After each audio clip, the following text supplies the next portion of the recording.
نحمده نصلي ونسلم على رسوله الكريم اما بعد فاعوذ باللہ من الشیطان الرجیم بسم اللہ الرحمن الرحیم۔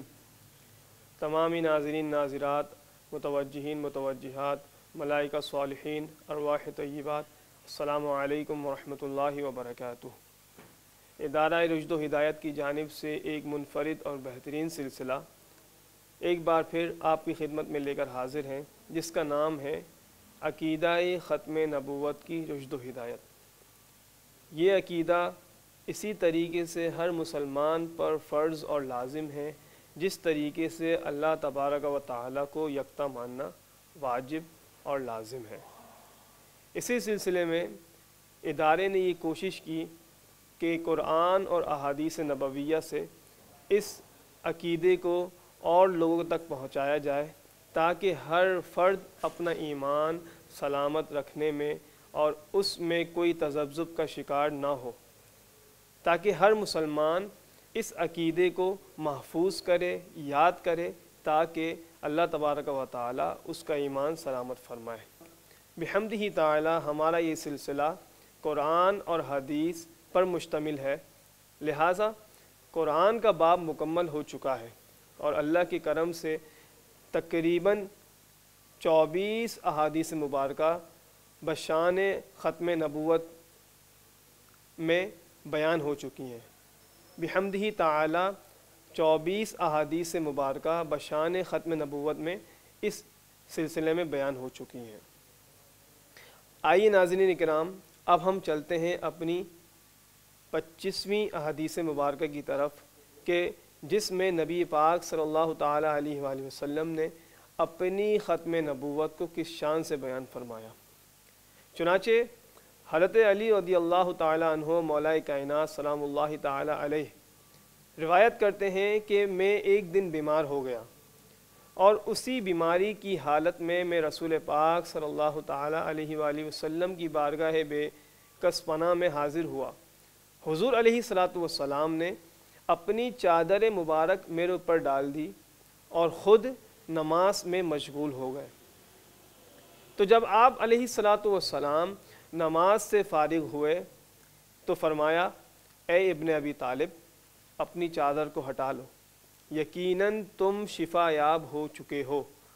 اور تم پر اب کوئی بیماری نہیں، اب تم پر کوئی بیماری نہیں رہی۔ حضور علیہ الصلاۃ والسلام فرماتے ہیں کہ میں نے جب بھی اللہ سے جو کچھ مانگا ہے، اے ابن ابی طالب، وہ چیز میں نے تمہارے لیے بھی مانگی ہے، سوائے اس چیز کے کہ میں نے نبوت نہیں مانگی، کیونکہ نبوت کا سلسلہ منقطع ہو گیا ہے اور میں ہی سب سے آخری نبی ہوں۔ اور حضرت علی رضی اللہ تعالی عنہ فرماتے ہیں کہ مجھے ایسی شفا ملی کہ میں کبھی پھر بیمار نہیں ہوا، مجھے ایسی شفا ملی کہ گویا کہ مجھ میں کوئی بیماری تھی ہی نہیں۔ علماء کرام اس کی شرح میں فرماتے ہیں کہ مولا کائنات سیدنا علی المرتضیٰ رضی اللہ تعالی عنہ سے رسول پاک صلی اللہ تعالی علیہ وآلہ وسلم بے حد محبت فرماتے تھے، اور یہ محبت کی ہی نشانی ہے کہ جو کچھ اپنے لیے مانگ رہے ہیں وہی اپنے محبوب کے لیے مانگ رہے ہیں، اپنے محبوب کے لیے مانگ رہے ہیں، یعنی حضرت علی کے لیے مانگ رہے ہیں۔ کیوں نہ مانگیں کہ مولا کائنات سلام اللہ تعالی علیہ حضور کی بارگاہ میں بے حد بلند درجے والے تھے اور آپ کو بہت محبوب تھے، یعنی رسول پاک صلی اللہ تعالی علیہ وآلہ وسلم کی خصوصیات میں سے کچھ حصہ سیدنا مولا علی المرتضیٰ کو ملا ہے، لیکن نبوت میں سے کوئی حصہ نہیں ملا۔ کیوں نہیں ملا؟ ناظرین کرام، یہ وہ دروازہ ہے نبوت کا کہ جس کو خدا نے خود بند فرمایا ہے،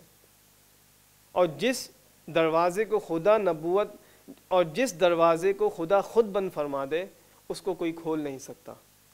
کیونکہ نبوت کسبی اور محنت سے نہیں کمائی جا سکتی،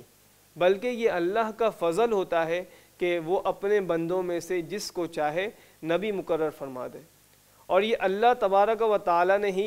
اعلان فرمایا، ما کان محمد ابا احد من رجالکم وَلَٰكِنَّ رَسُولَ اللَّهِ وَخَاتَمَ النَّبِيِّينَ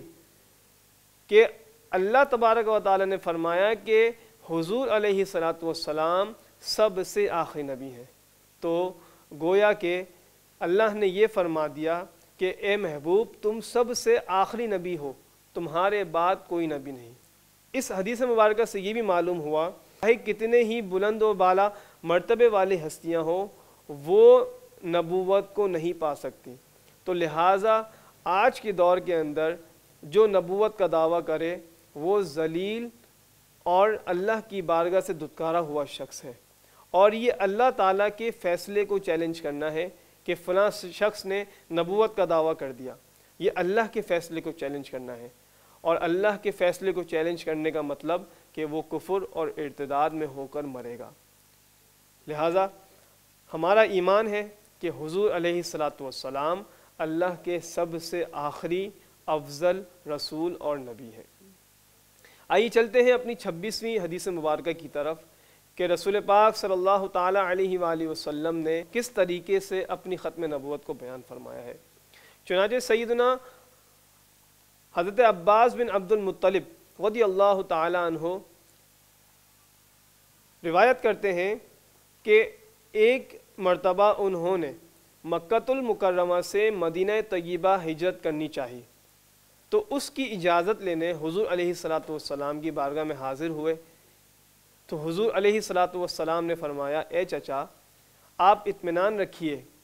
آپ ہی وہ شخص ہیں جو سب سے آخر میں مدینہ طیبہ کی طرف ہجرت فرمانے والے ہوں گے، جس طریقے سے اللہ تبارک و تعالی نے سب سے آخری نبی مجھے بنایا ہے۔ ناظرین اکرام یاد رکھیے اور توجہ فرمائیے کہ حضور علیہ الصلاۃ والسلام نے اس عقیدے کو کتنا یاد کروایا ہے کہ اپنی عام گفتگو کے اندر بھی مثالوں کے ذریعے سے سمجھاتے کہ میں ہی آخری نبی ہوں اور میرے بعد کسی نئے نبی نے نہیں آنا ہے،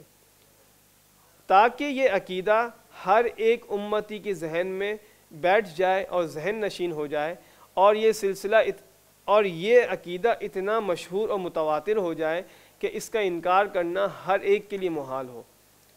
اور یقیناً یہ بات بھی واضح ہے کہ حضرت سیدنا عباس ابن عبد المطلب رضی اللہ تعالی عنہ ہی وہ شخص تھے کہ جو سب سے آخر میں مدینہ طیبہ کی طرف ہجرت کرنے والے ہوئے۔ اسی طریقے سے بہت سی قرآنی آیات اور احادیث نبویہ اس سلسلے کے اندر بیان کی جا رہی ہیں، اور اس سلسلے کو